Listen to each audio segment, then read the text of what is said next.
Okey, baik. Assalamualaikum dan selamat pagi semua.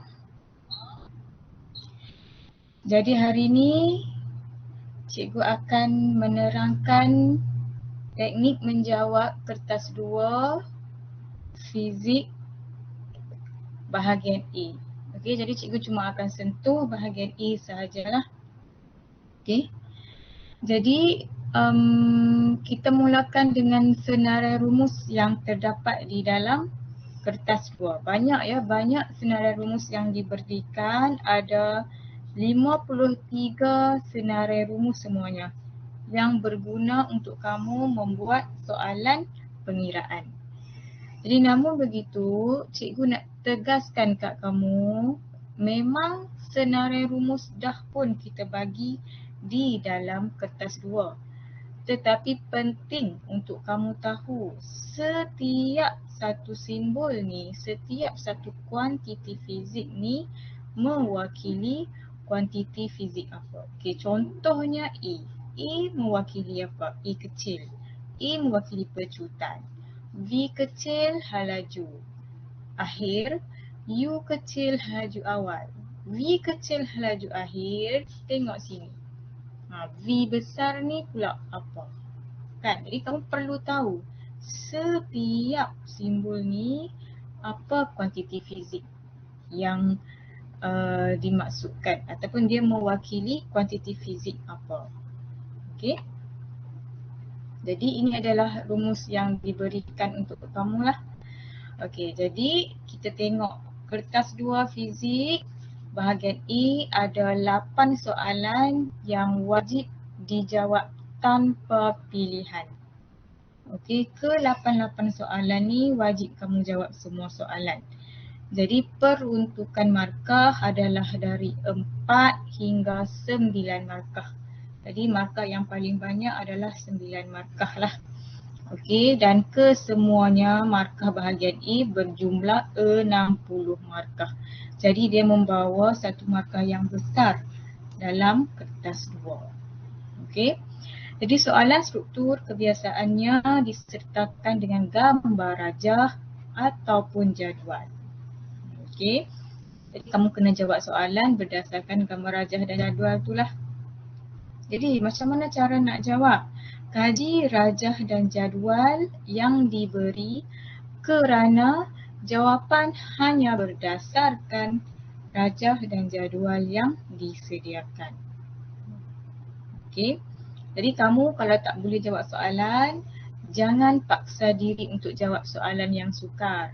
Okey, cari dulu soalan yang senang, yang mudah untuk kamu jawab untuk menjimatkan masa menjawab. Kita tak mau kamu habis masa menghabiskan soalan yang kamu susah nak jawab, nanti soalan yang kamu dapat jawab, kamu tak sempat jawab. Sayanglah markah kamu.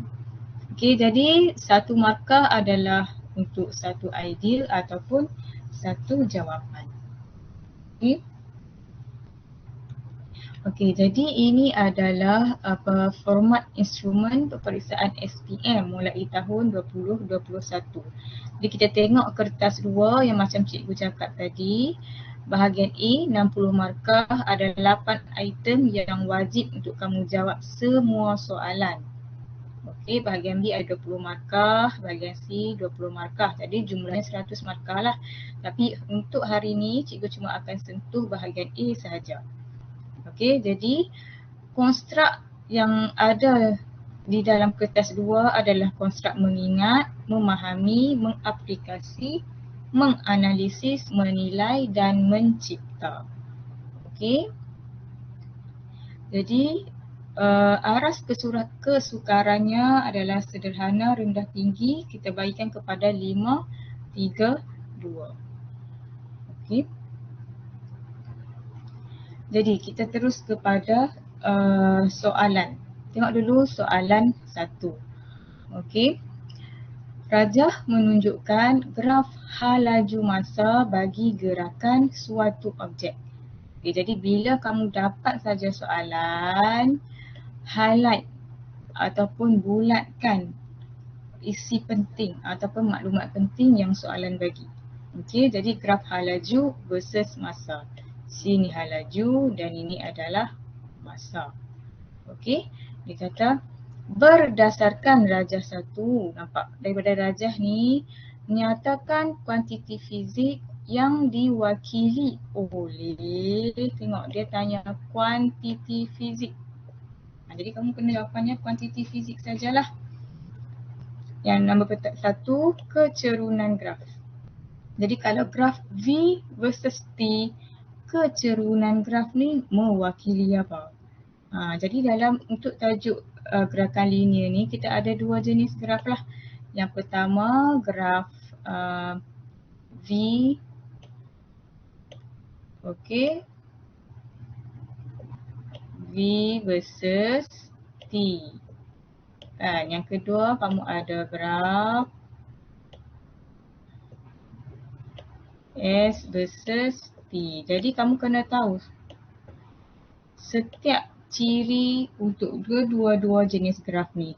Jadi untuk graf V versus T, kecerunan dia mewakili apa? Okey, jadi kita tengok jawapannya. Yang ni sebelum tengok jawapan, ini adalah konstruk mengingat. Konstruk mengingat ni maksudnya memang kamu kena ingat konsep, prinsip dia punya benda yang kamu perlu ingat. Jadi ini kamu kena ingatlah, kalau kecerunan graf V versus T, kuantiti fizik apa dia mewakili? Jadi jawapannya adalah pecutan. Okey, kita tahu rumus pecutan adalah A sama dengan V tolak U per T kan. Jadi V paksi Y, T ni paksi X. Jadi ia adalah kecerunan jugalah. Okey, jadi kalau kecerunan untuk graf S versus T mewakili apa pula? Mewakili V, iaitu halaju. Okey, jadi kalau kamu dapat pecutan, kamu akan dapat 1 markah lah. Okey. Yang kedua, luas bawah graf. Luas bawah graf ni mewakili apa pula? Luas bawah graf ni mewakili apa? Ini juga konstruk mengingat. Apa dia ni? Dia wakili apa? Jadi kita tahu, ini kamu kena ingat sajalah graf V versus T, luas bawah graf dia mewakili sesaran. Jadi kamu akan dapat 1 markah. Okey. Tengok soalan seterusnya. Okey, soalan B. Terangkan gerakan objek itu pada bahagian OA. Tengok OA mana dia? O ke A. Graf ni ada gradient, ada kecerunan. Jadi kita cakap tadi kecerunan dia mewakili pecutan. Kan? Jadi dia punya gerakan dia macam mana? Gerakan dia apa? Jadi jawapannya pecutan seragam. Kenapa seragam? Maksudnya sama sahaja. Di mana-mana titik pecutan dia sama sahaja. Pecutan dia seragam. Okey. Kecuali kalau ada graf yang melengkung, itu pecutan tak seragam lah. Ini graf garis lurus. Jadi pecutannya berseragam. Okey. Berapakah masa yang diambil oleh objek itu untuk bergerak dengan hal laju seragam? Hal laju seragam dekat mana pula? Sini hal laju. Hal laju kan ini. Jadi seragam. Seragam tu maksudnya sama saja, tak berubah, nampak? Hal laju ni pada waktu 3 saat, ini nilai dia. Pada waktu 10 saat pun sama juga dekat sini. Jadi maksudnya dia seragam.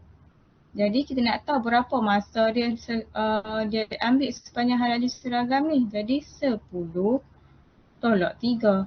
Jadi kamu akan dapat 7 saat. Ingat ni, ingat unit jangan lupa. Okey, sebab dia tanya masa. Okey, masa ni ada unit. Okey, so jadi jangan lupa unit. 7 saat. Kamu akan dapat. Jadi markah penuh untuk soalan nombor 1 adalah 4 markah. Okey. Okey, ini pula adalah konstruk memahami. Apa yang kamu kena faham? Jadi kamu kena fahamlah kalau hal laju seragam tu macam mana bentuk graf dia. Okey. Masa nak kira pula macam mana jadi 10/3. Okey.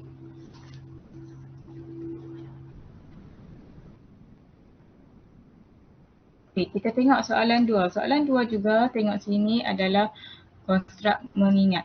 Okey, menunjukkan sebuah penyembur racun serangga. Okey, nampak penyembur racun serangga. Kita ada piston atau ombor. Sini ada tiup sempit, sini ada lubang udara, cecair dan bekas. Okey. Namakan prinsip fizik yang terlibat dalam penyembur racun serangga itu. Jadi prinsip, jadi memang ini memang kamu kena ingat sahaja. Okay, prinsip fizik apa yang terlibat dalam penyembur racun? Kamu kena ingatlah dia adalah prinsip Bernoulli. Okey. Jadi untuk ni kata nama khas dalam fizik, ejaan mesti betul. Walaupun ada satu sahaja huruf yang kamu salah, jawapan kamu tak akan diterima. Okey, jadi kata nama khas seperti prinsip fizik ni, prinsip Bernoulli, prinsip Archimedes, prinsip lagi hukum-hukum gas, hukum Boyce, hukum Charles. Bila kamu nak tulis jawapan, pastikan ejaannya mesti betul. Satu huruf saja salah, jawapan kamu tak akan dikira, tak akan dapat markah. Okey? Jadi kamu kena ingatlah kalau kata nama khas, ejaan mesti betul. Okey.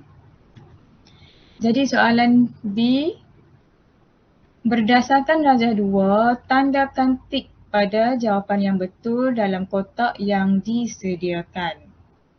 Okey, jadi soalan dia, kawasan yang mana mengalami tekanan rendah? Tekanan rendah, kawasan mana mengalami tekanan rendah? Kita tengok balik, ada kawasan X, ada kawasan Y dan ada kawasan Z. Jadi kawasan mana yang mengalami tekanan rendah adalah kawasan Y. Okey, kenapa kawasan Y ni tekanan rendah? Prinsip Bernoulli kata apa? Prinsip Bernoulli, kalau tekanan rendah, laju dia tinggi. Laju tinggi. Jadi ini bermakna di kawasan Y ni, laju cecair ni tinggi. Okey, sebab tu tekanan Y rendah. Okey. Untuk soalan pilihan macam ni pula, kalaulah kamu tak tahu jawapan X, Y ke Z jawapan mana, elakkan untuk kamu pilih ketiga-tiga jawapan. Okey, nanti kamu lah tak tahu, kamu tanda ke semua ni. Jangan. Tak akan dapat markah walaupun salah satu jawapan ni betul. Lebih baik kamu cuba nasib tanda mana yang satu betul sahaja. Kalau kamu tanda ketiga-tiga jawapan, langsung kamu tidak akan dapat markah. Okey. Jadi soalan C, berikan satu sebab. Kenapa kita cakap Y ni yang tekanan dia rendah. Cikgu cakap udara bergerak dengan laju tinggi. Bendalur dia tinggi. Okey. Udara bergerak dengan laju tinggi. Sebab tu tekanan dia rendah. Jadi ini adalah prinsip Bernoulli. Okey, yang kamu perlu ingat, konstruk mengingat. Apa prinsip Bernoulli ni kata? Okey, itulah yang kamu kena ingat. Okey, soalan D, dia cakap terangkan bagaimana alat penyembur itu boleh menghasilkan semburan cecair yang halus. Bila kita sembur spray tu, air yang keluar tu kecil-kecil, halus-halus. Macam mana ini berlaku? Okey, tengok jawapan dia. Ombor ditekan. Okey, bila ombor ditekan, laju udara yang mengalir keluar melalui hujung penyembur adalah tinggi dan tekanan rendah. Dekat kawasan Y tadilah. Okey, laju udara dia tinggi. Jadi tekanan dia rendah. Jadi tekanan atmosfera yang tinggi akan menolak cecair keluar melalui tiub yang sempit dan menghasilkan semburan cecair yang halus. Okey. Tengok dulu kat sini. Okey, dekat sini tadi Y, laju dia kita cakap tinggi. Tekanan dia rendah. Okey, bila dalam sini tekanan atmosfera dia tinggi, dia akan menolak cecair tu dengan laju. Okey, sebab itulah air yang keluar tu air yang halus ataupun air yang cecair halus lah. Okey. Jadi kat sini kamu akan dapat 2 markah.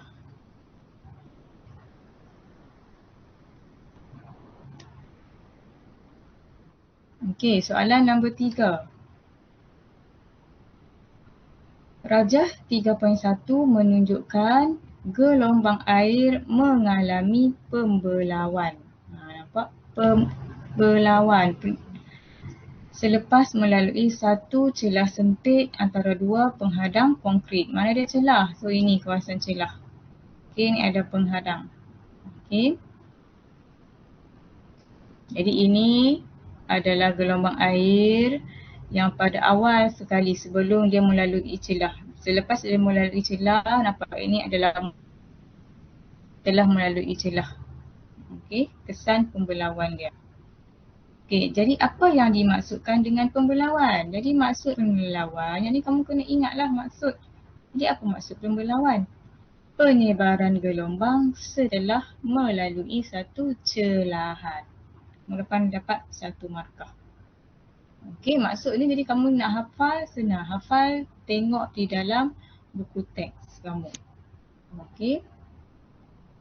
Jadi ini adalah konstruk mengingat. Kamu kena ingat setiap maksud bagi setiap sifat-sifat gelombang. Okey.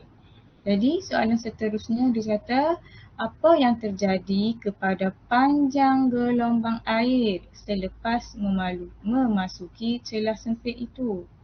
Jadi ini juga kamu kena ingat dan faham ciri-ciri setiap kuantiti fizik setelah melalui celah ataupun setelah berlakunya pembelauan. Jadi panjang gelombang dia macam mana? Berubah ke tak berubah?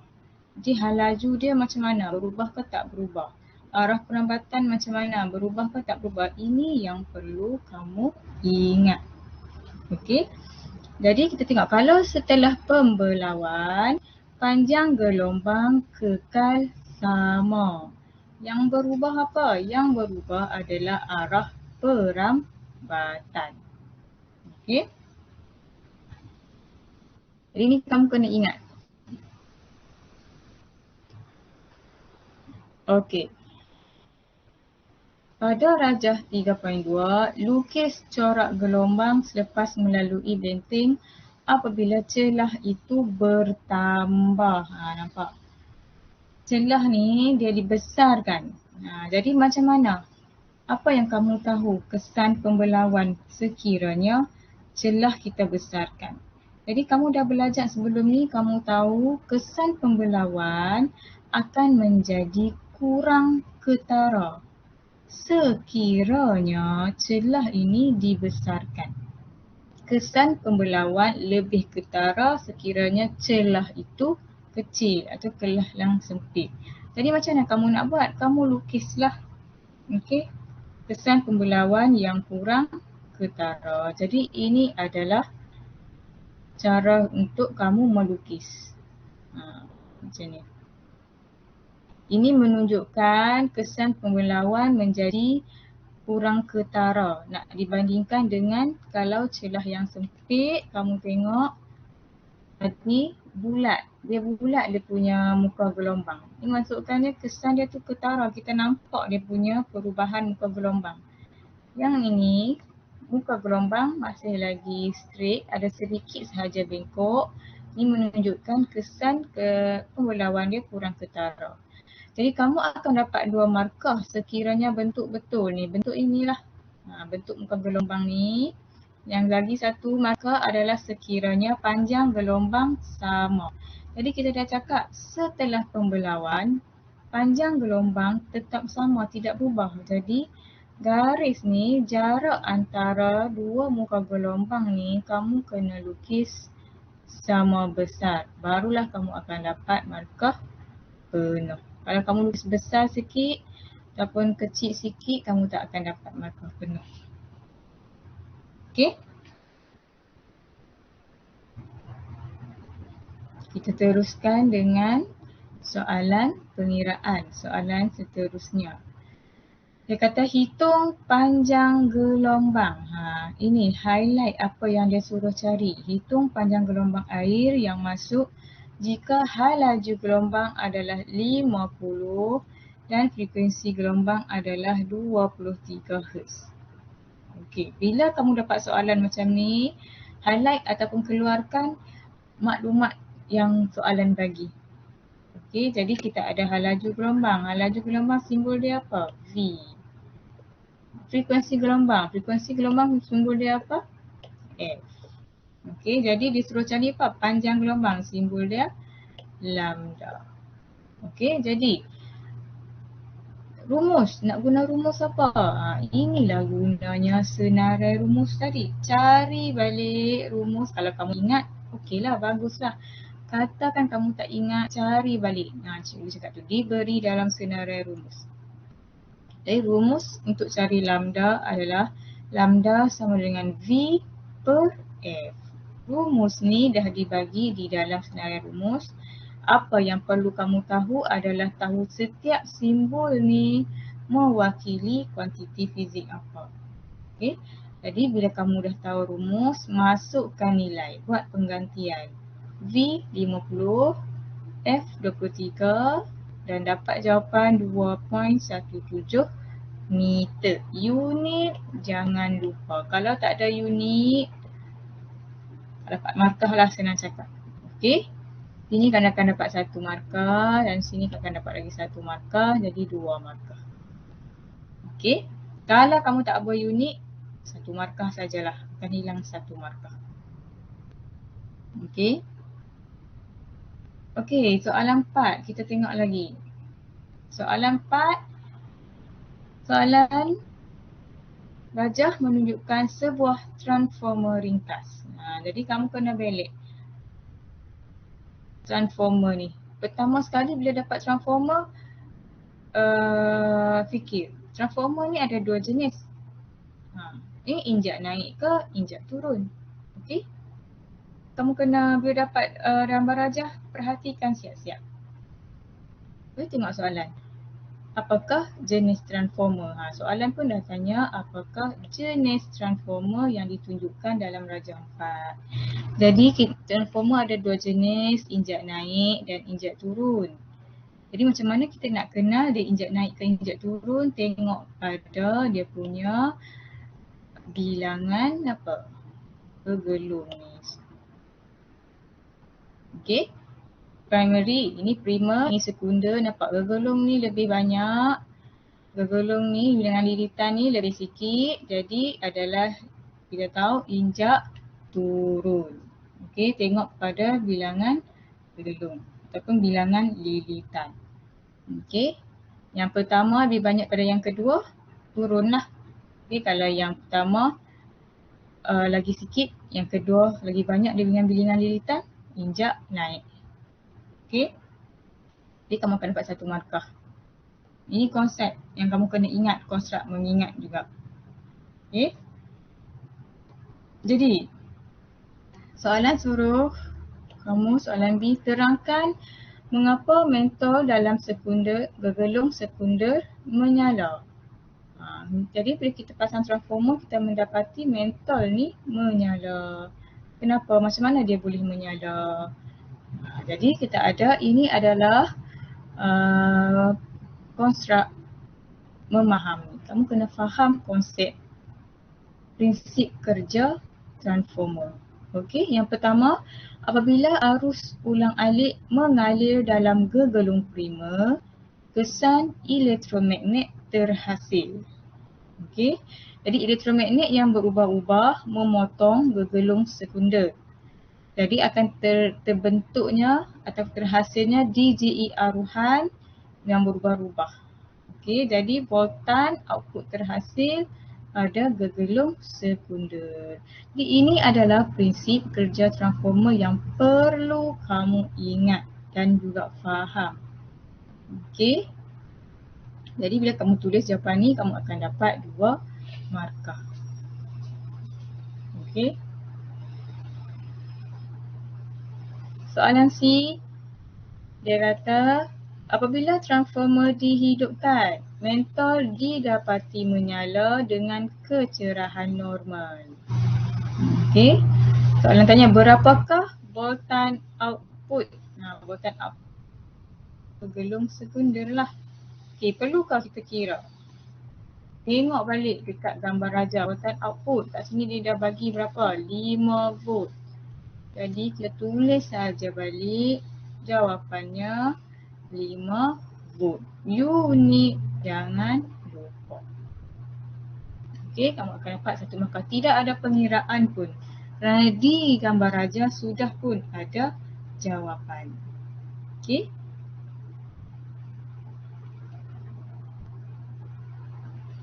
Okey, ini soalan pengiraan.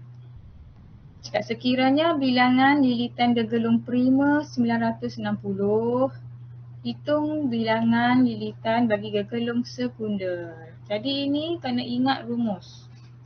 Okey, rumus dia apa? Ada di dalam muka surat rumus, kamu boleh tengok. Jadi rumus dia NS. NS ni adalah bilangan lilitan bagi gegelung sekunder sama dengan NP darab VS per VP. Okey, ataupun NS per NP sama dengan VS per VP. Jadi masukkan sahaja, gantikan nilai di dalam formula N 60, VS 5 tadi, VP 240. 240 ni ambil kat mana? Tak ada pun kat sini. Okey, bilangan voltan untuk gegelung prima. Tak ada pun kat situ. Tengok balik di gambar raja, kita ada sini 240. Sebab tu bila kamu dapat raja, soalan raja, perhatikan betul-betul gambar raja ataupun jadual. Okey, maklumat ada di situ. Jadi kira-kira kamu akan dapat 20 bilangan lilitan dia. Tak ada unit. Yang ni memang tak ada unit lah. Okey, kamu akan dapat 2 markah. Okey. Okey, kita terus dengan soalan D. Voltan input arus ulang alik dalam rajah 4 digantikan dengan voltan input arus terus. Yang tadi dia guna arus ulang alik. Sekarang dia cakap voltan tu kita ganti dengan arus terus. Didapati mentol itu tidak menyala. Diterangkan kenapa mentol tersebut tidak menyala. Yang ni kamu kena cerita balik lah prinsip kerja transformer tadi. Okey, kita tengok. Kalau kita guna arus terus, arus mengalir satu arah. Okey, jadi medan magnet berubah, tidak terhasil. Okey, kemudian tiada perubahan flux magnet.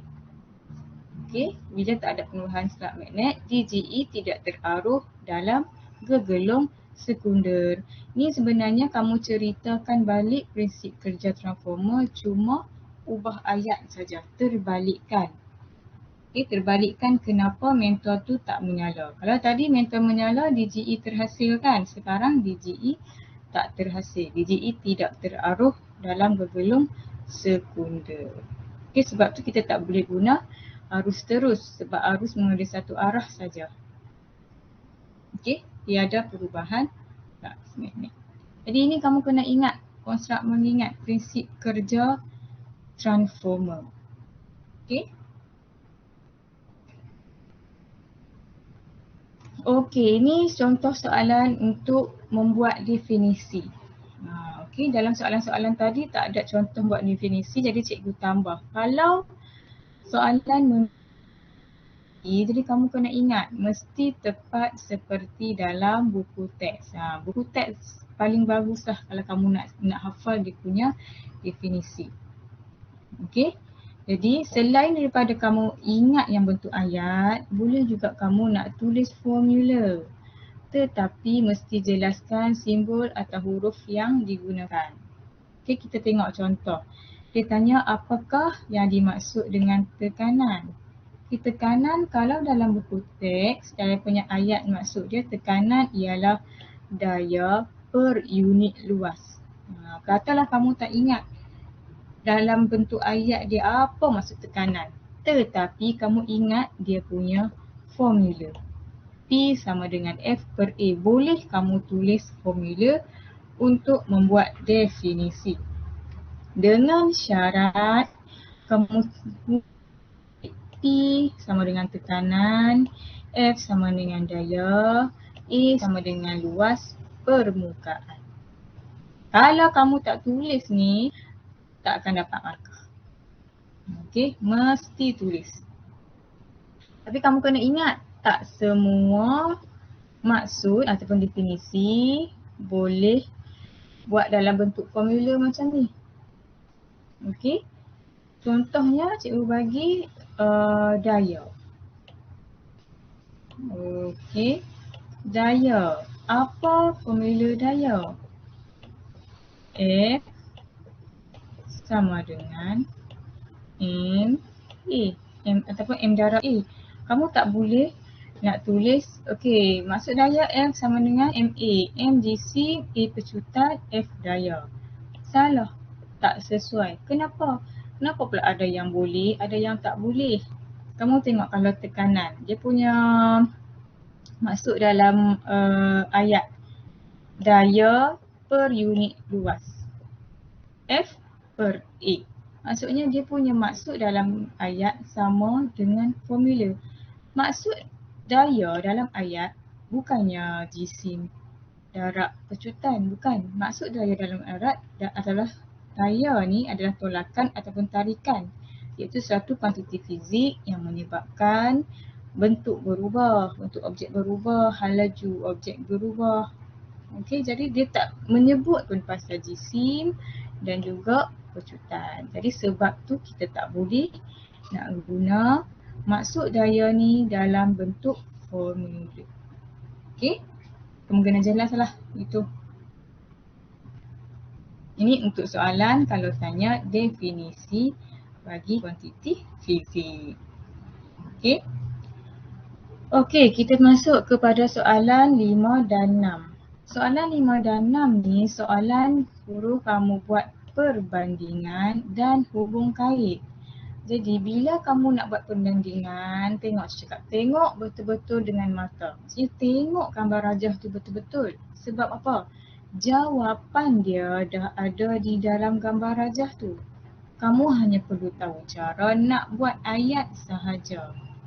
Jadi untuk buat ayat perbandingan, nak guna perkataan apa ni? Hanya guna perkataan tinggi, rendah, sama, berbanding. Ayat ni sahaja untuk kamu buat perbandingan. Contoh, dia bagi contoh, rajah 5.1 lebih tinggi berbanding rajah 5.2. Okay, itu kamu nak banding. Itu dia kata wajib tulis nombor rajah ni. Rajah 5.1 wajib kamu tulis. Kamu tak tulis tak dapat markah lah. Okay, kalau kamu tak menggunakan tinggi, rendah, sama ni, boleh juga kamu guna simbol matematik. Ni lebih besar, lebih kecil ataupun sama. Ini contoh yang dia bagi. Okey. Ni untuk buat perbandingan. Tetapi elakkan reject. Reject kalau kamu guna ayat lebih kurang, lebih sedikit dan guna. Kalau kamu nak bandingkan, nak mengatakan dia tu lebih kecil, guna ayat lebih kecil ataupun lebih rendah. Jangan guna lebih kurang, lebih sedikit. Salah kamu punya jawapan. Okey, elakkan. Okey, elakkan. Jadi ingat cara nak buat ayat perbandingan hanya guna perkataan tinggi, rendah ataupun sama. Ataupun tinggi lawan dia rendah ataupun kecil. Okey, lebih besar pun boleh, lebih besar atau lebih kecil. Okey, ini untuk buat perbandingan. Sekarang tengok cara untuk buat ayat menyatakan hubungan ataupun hubung kait. Okey, macam mana nak buat hubung kait? Tengok pada perbandingan yang kamu buat tadi. Jadi nak buat hubung kait, ayat apa yang kamu nak guna adalah ayat hipotesis.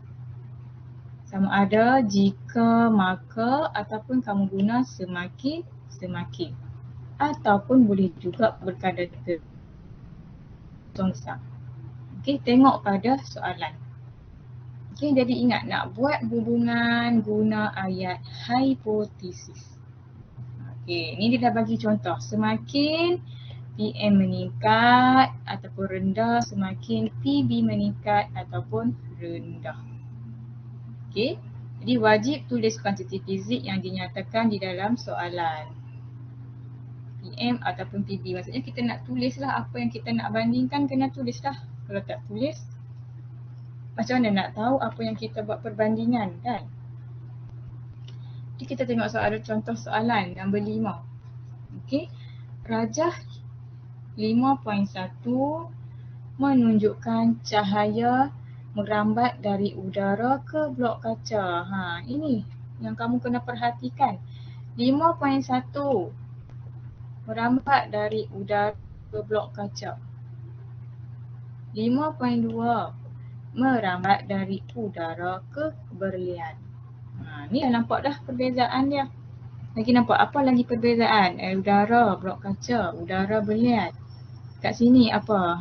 R nampak. 35. Sini R 21. Nampak dah perbezaan. Okey, lagi. Laju cahaya dalam blok kaca, berapa laju cahaya dia? 2.0 darab 10 kuasa 8. Laju cahaya dalam berlian, 1.25 darab 10 kuasa 8. Jadi, ada perbezaan yang kamu nampak, bulatkan ataupun catatkan lah. Okey, baru kita tengok soalan. Oh, ini sepatutnya soalan ni bahasa Melayu dulu ya. Okey, dia cakap namakan fenomena cahaya yang berlaku. Jadi ini kamu konstruk mengingat. Kamu kena ingatlah kalau fenomena ni daripada medium air ke medium kaca, apa fenomena dia? Okey, cahaya merambat daripada satu medium ke medium yang berbeza. Apa fenomena dia? Jadi ini kamu kena ingat. Ini adalah fenomena pembiasan cahaya. Kamu akan dapat satu markah. Kamu kena ingat. Bila satu cahaya merambat daripada medium yang berbeza ketempatan, ia adalah fenomena pembiasan cahaya. Okey. Jadi yang B, terangkan bagaimana fenomena cahaya di 5A berlaku. Kenapa kan cahaya?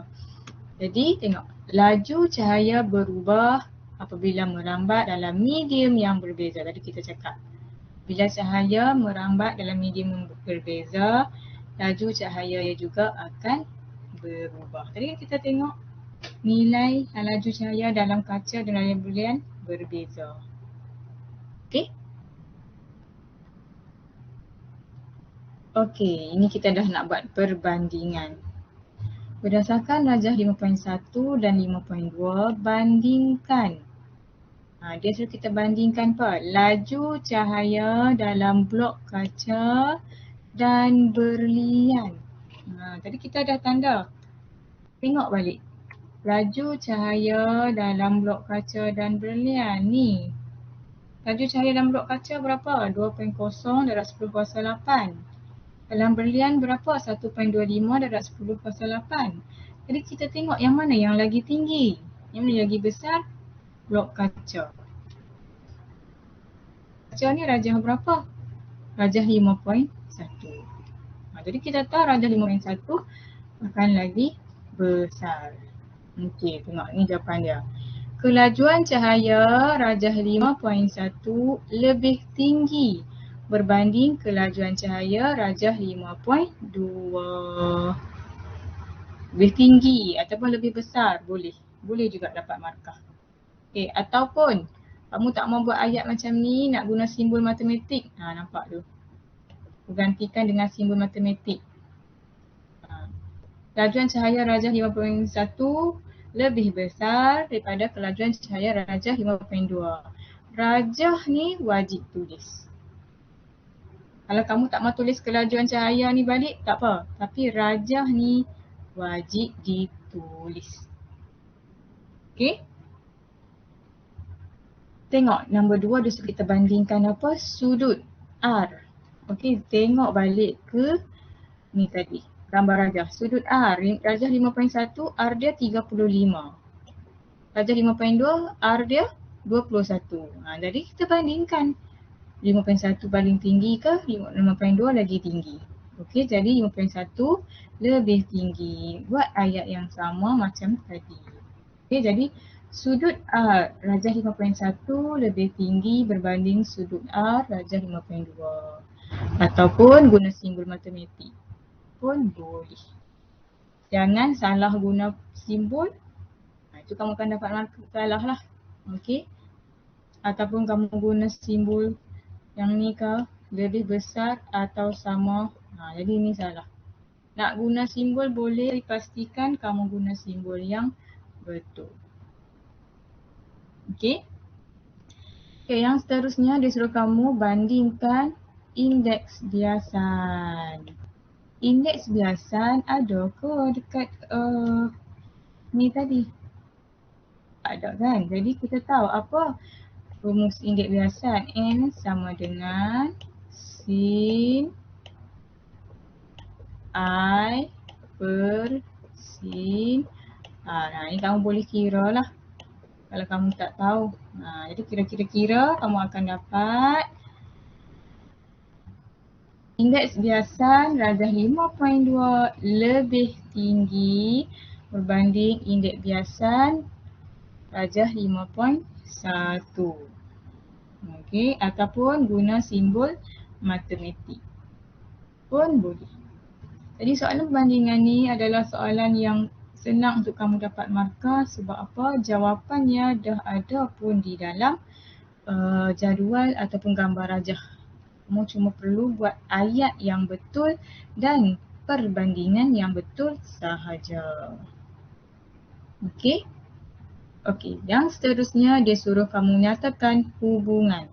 Ingat, bila kita nak buat hubungan tadi, cikgu kata ayat yang kita kena guna adalah ayat hipotesis. Dia suruh kamu buat hubungan antara laju cahaya dan sudut R. Macam mana kita nak buat hubungan? Okay, tengok balik.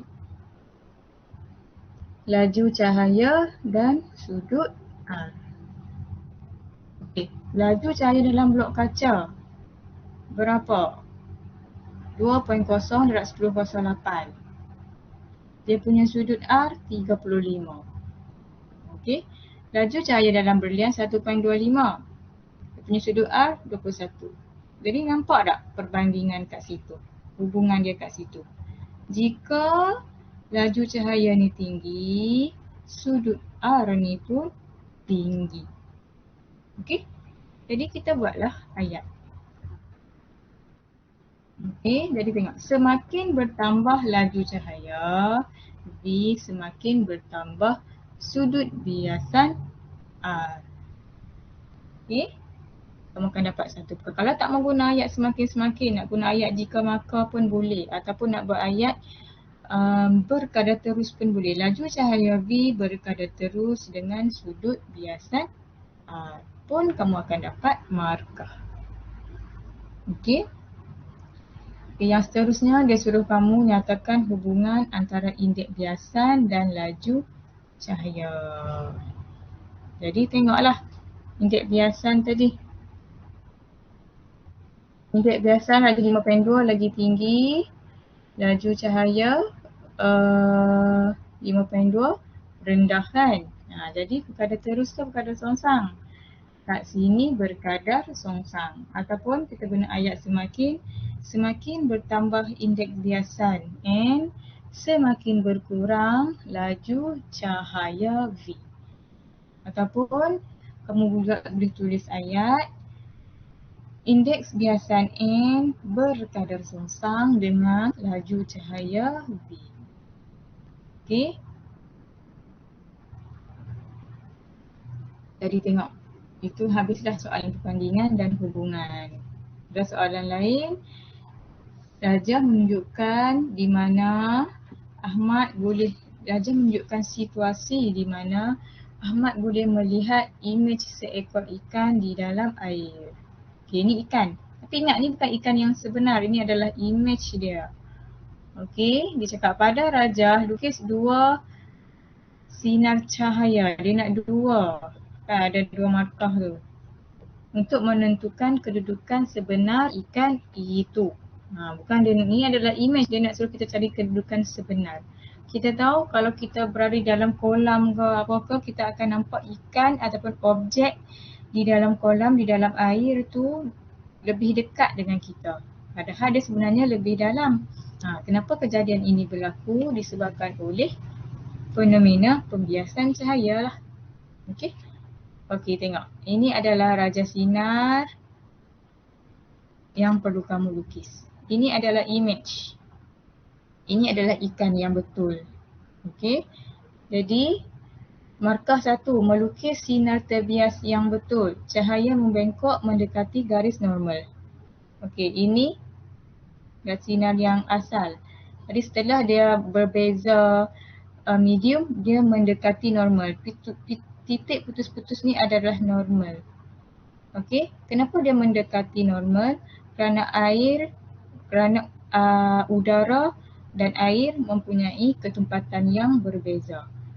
Air berketumpatan lebih tinggi dibandingkan dengan udara. Jadi, bila cahaya merambat dari medium yang berketumpatan kurang ke berketumpatan yang lebih tinggi, sinar cahaya ni akan mendekati normal. Sebab tu dia lukis dekat sikit dengan normal. Okey. Markah kedua, kamu perlu lukis ikan yang betul lah. Ikan tu mesti berada di bawah image dia. Okey, dekat sini.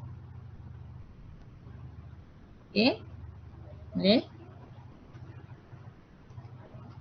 Lukisan kena kemas lah. Si guna pembaris. Jangan pakai freehand. Okey.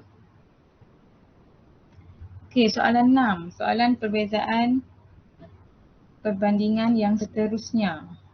Okey. Rajah 6.1 dan 6.2 menunjukkan kerata rentas tiub palang Maltese. Okey. Sinar katot dihasilkan apabila elektron dipancar dari katot yang dipanaskan. Bayang dan kawasan hijau di atas skrin dipesong apabila bekalan kuasa VLT dihidupkan. Okey, bila dapat soalan ni cari dia punya perbezaan. Apa perbezaan? Okey, yang pertama ini nilai VLT 3, yang ni 5. Yang kedua apa lagi perbezaan? 6 juga. Jadi tengok, okey. Pesongan. Pesongan ni berbeza. Kan? Yang ni terpesong sikit. Ini terpesong banyak. Itu adalah perbezaan antara dua gambar rajah ni. Yang mungkin dia nak suruh kamu bandingkan nanti. Okey. Jadi, soalan A, namakan proses pemancaran elektron daripada katot yang dipanaskan. Apa nama proses ni? Jadi ini konstruk mengingat lagi. Okey, kamu kena ingat. Okey, bila proses pemancaran elektron, apa nama proses dia? Jadi kita tahu ini adalah proses pancaran termion. Apabila satu katot kita panaskan, katot tersebut akan memancarkan elektron. Okey. Okey, nyata mengapa VLT digunakan? Tadi kita nampak dia guna VLT. Jadi kita nak tahu kenapa VLT ni digunakan. Satu sebab sahaja, satu markah. Jadi kenapa kita guna voltan lampau tinggi? Okey, untuk menghasilkan tenaga kinetik yang tinggi. Ni point dia, menghasilkan tenaga kinetik yang tinggi untuk elektron bergerak dari kathod ke anod, supaya kita nak pecutkan elektron tu dari kathod ke anod. Kita guna voltan lampau tinggi. Okey, kalau kita guna voltan yang elektron ni tak cukup tenaga untuk memecut. Okey. Okey, yang seterusnya soalan banding. Bandingkan magnitude beza keupayaan VLT. Tadi kita dah bulatkan kan? Okey. Rajah 6.1, VLT dia 3 kV. Rajah 6.2, VLT dia 5 kV. Jadi mana yang lebih tinggi? Rajah 6.2. Jadi ayat dia, magnitude beza keupayaan pada VLT rajah 6.2 lebih besar berbanding 6 rajah 6.1. Kalau kamu nak ubah ayat sikit, magnitude beza keupayaan pada VLT rajah 6.1 lebih kecil berbanding rajah 6.2 pun boleh. Okey, boleh saja. Ataupun ni macam tadi guna simbol matematik pun boleh juga. Okey, rajah. Tapi yang pentingnya wajib tulis rajah. Okey. 6.2 lebih besar berbanding rajah 6.1 pun boleh ya.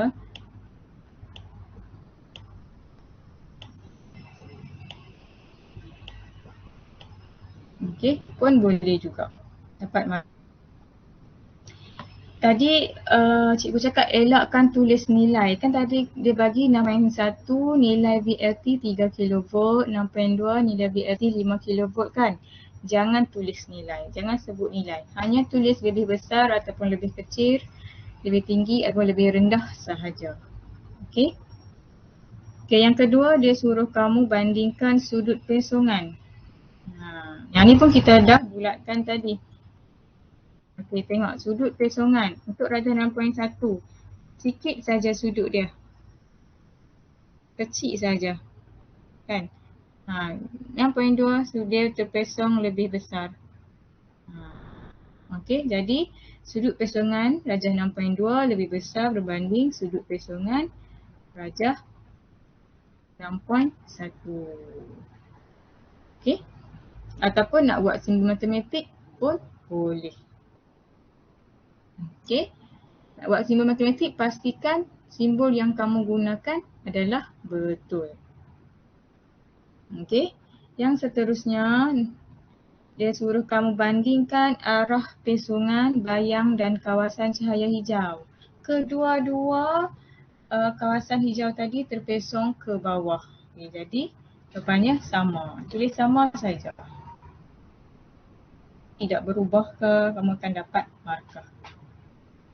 Okey. Jadi nak bandingkan ayat ni sajalah, lebih besar, lebih kecil ataupun sama. Okey. Jawapan ada di dalam gambar rajah. Okey. Soalan hubungan pula. Soalan hubungan, ingat cikgu cakap guna ayat hipotesis. Dia suruh hubungkan apa dia? Berdasarkan jawapan di Nabi, nyatakan hubungan antara magnitude beza keupayaan VLT dengan sudut pesongan. Kita tengok. Ni dia suruh kamu hubung kait VLT dengan sudut pesongan. VLT tinggi. Macam mana dengan sudut pesongan? Sudut pesongan pun tinggi.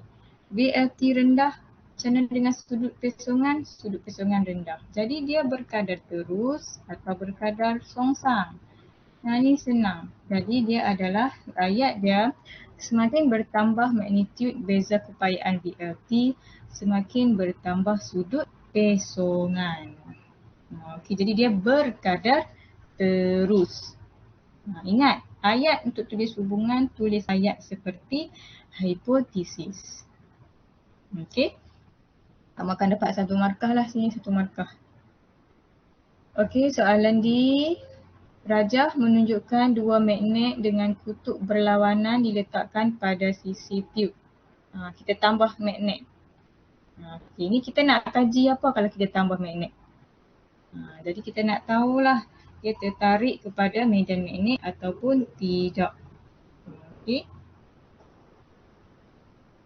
Jadi pada rajah 6.3 lukis anak panah untuk menunjukkan arah kesongan bayang yang diperhatikan di atas skrin. Jadi cikgu lukis arahnya adalah arah anak panah ke atas. Mana-mana kamu lukis pun tak apa. Janji arah dia ke atas.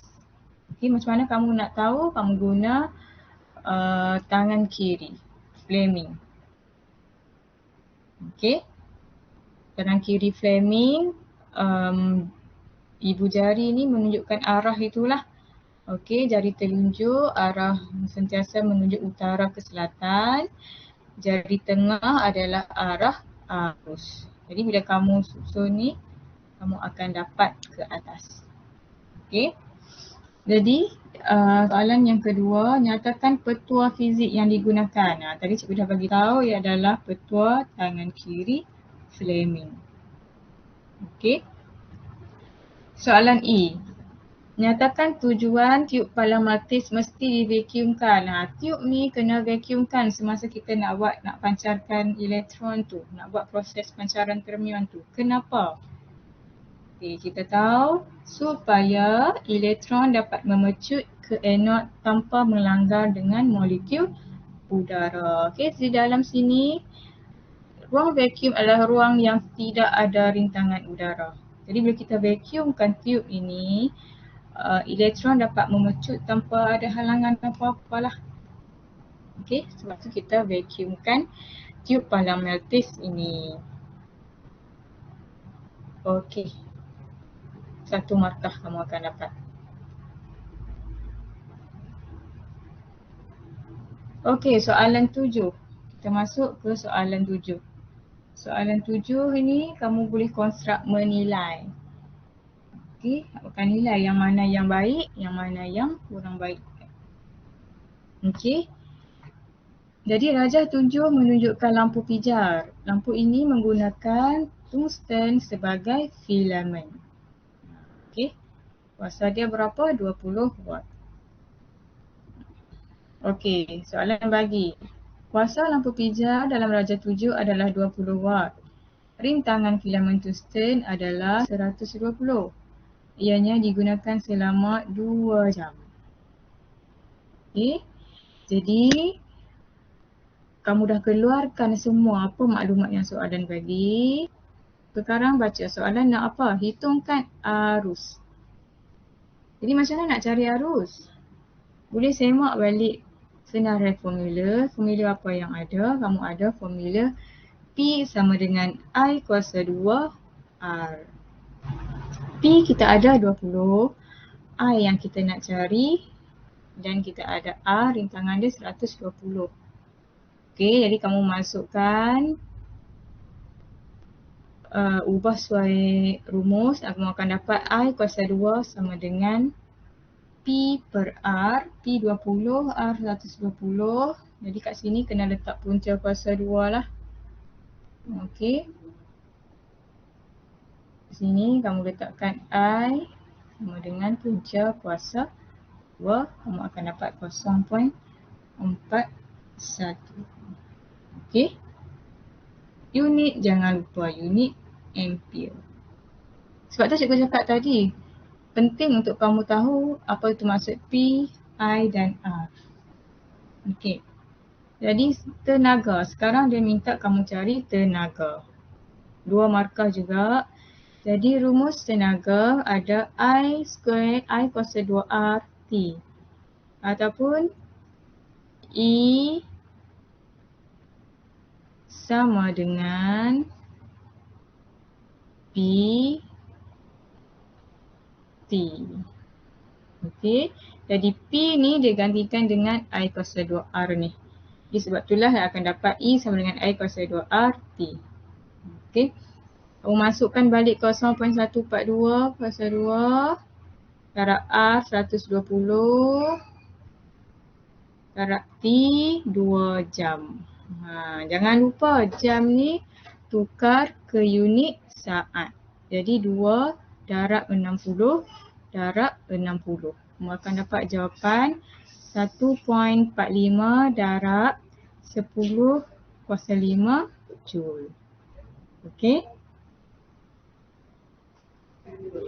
Okey, soalan seterusnya.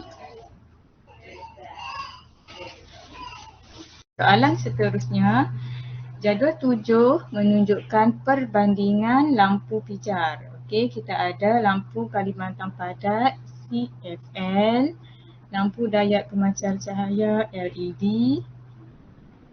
dan ketiga lampu ini menghasilkan jumlah cahaya yang sama. Okey, jumlah cahaya dia sama sahaja.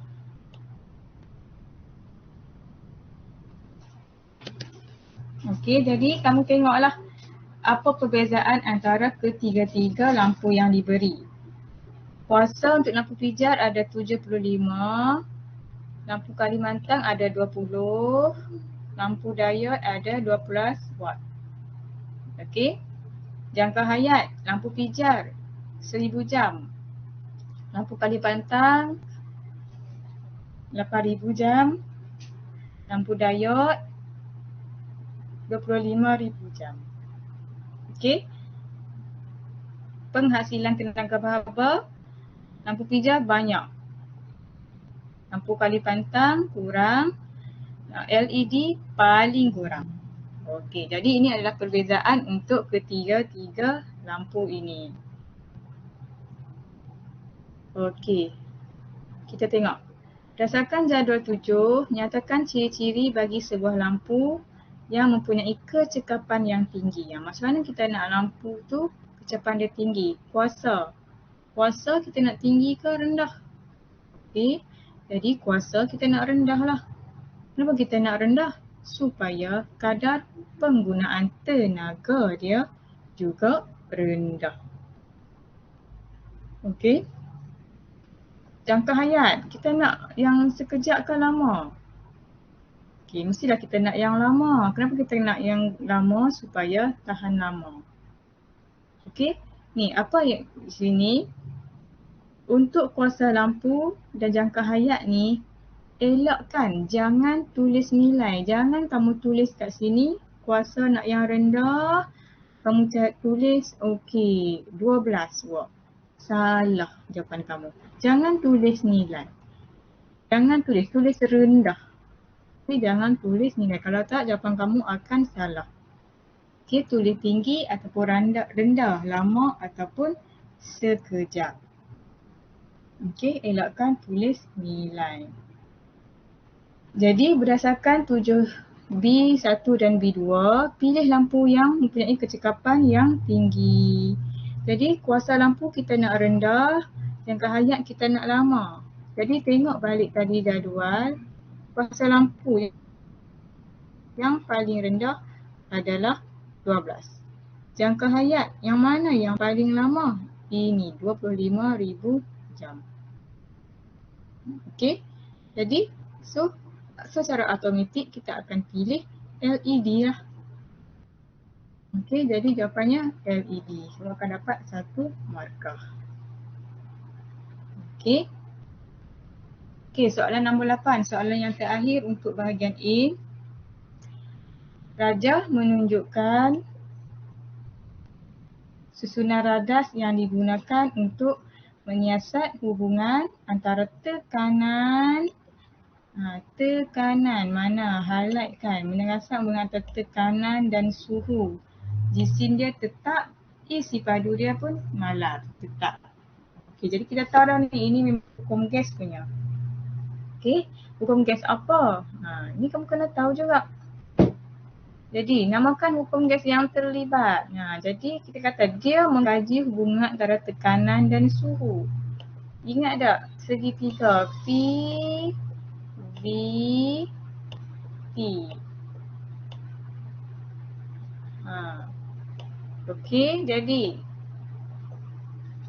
P dengan T yang dia kaji. Jadi hukum apa ni? Ni adalah hukum tekanan.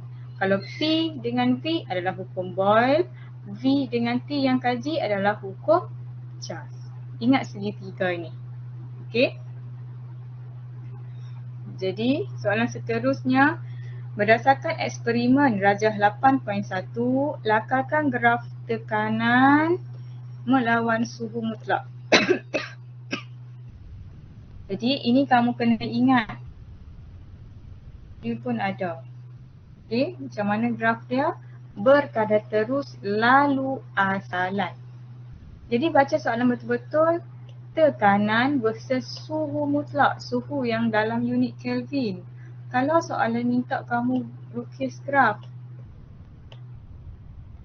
tekanan, okey, versus unit darjah Celsius. Nah, ingat dia punya graf macam gini. Garis lurus lah, jangan guna ni. So, sebab tu penting untuk kamu baca soalan betul-betul. Okey, dia nak graf apa versus apa. Okey. Okey. Soalan pengiraan. Tekanan gas dalam satu bekas adalah 3.2 darab 10 kuasa 5 PA. Suhu dia adalah 2 darjah Celsius. Hitung tekanan gas apabila suhunya bertambah pada 32 darjah Celsius. Jadi rumusnya dah ada P1 per T2 sama T1 per T1 sama dengan P2 per. Jadi kamu susun balik rumus, cari saja P2, kamu akan dapat 3.55 darab 10 kuasa 5 PA. Apa yang perlu kamu ingat, take note, suhu kat sini dia bagi dalam unit darjah Celsius. Bila nak masuk dalam pengiraan, suhu mesti dalam unit Kelvin. Okey, jadi macam mana nak tukar suhu ke unit Kelvin? Okey, jadi suhu ni 2 tambah dengan 273. Kamu akan dapat 275. Okey, 32 tambah dengan 273 kamu akan dapat 32 tambah 273 kamu akan dapat 305. Okey, masukkan balik dalam rumus, kamu akan dapat jawapan. Okey, mesti kamu kena ingat untuk tajuk hukum gas, soalan pengiraan dia punya suhu mesti dalam unit Kelvin. Okey. Unit ni jangan lupalah. Kalau tak kamu tak akan dapat markah penuh. Okey, soalan pengubahsuaian. Okey. Rajah menunjukkan sebuah periuk yang boleh berfungsi sebagai periuk tekanan. Okey. Tengoklah dalam periuk ni ada injap utama, injap keselamatan, penutup periuk dan dinding aluminium. Okey. Dengan menggunakan teori kinetik gas, terangkan kenapa tekanan udara dalam periuk bertambah apabila suhu bertambah. Kenapa tekanan bertambah apabila suhu bertambah? Halan. Okey, jadi tengok jawapan dia. Macam mana diterangkan? Bila suhu bertambah, secara automatik memang tenaga kinetik bertambah. Bila tenaga kinetik zarah tu bertambah, kadar pelanggaran ataupun kadar perubahan momentum antara zarah dan dinding juga bertambah dan ini akan menyebabkan tekanan bertambah. Okey? Apabila suhu bertambah, tenaga kinetik akan bertambah dan menyebabkan kadar pelanggaran zarah dengan dinding tu bertambah. Jadi sebab itulah tekanan juga bertambah. Ini kamu kena ingat. Ialah konstruk mengingat. Okey.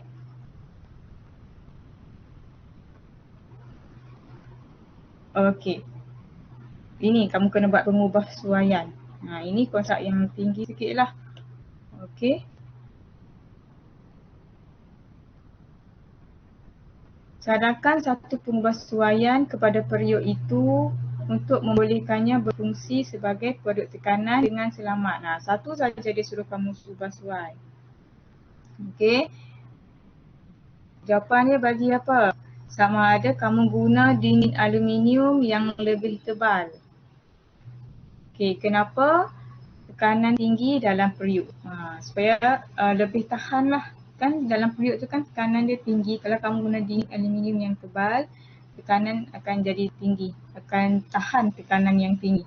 Ataupun boleh juga kamu buat pengubahsuaian lain. Buat klip ataupun kunci pada penutup. Untuk apa? Ini sebabnya untuk elakkan pecah ataupun terbuka. Okey, jadi untuk pengubahsuaian kamu akan dapat 1 markah. Untuk sebab pun kamu akan dapat 1 markah. Jadi kamu akan dapat 2 markah. Okey. Okey, jadi setakat ini sajalah perkongsian cikgu untuk kertas 2 fizik bahagian A. Jadi cikgu berharap perkongsian cikgu ini sedikit sebanyak akan memberikan manfaat kepada kamu. Okey, jadi semoga berjaya. Terima kasih.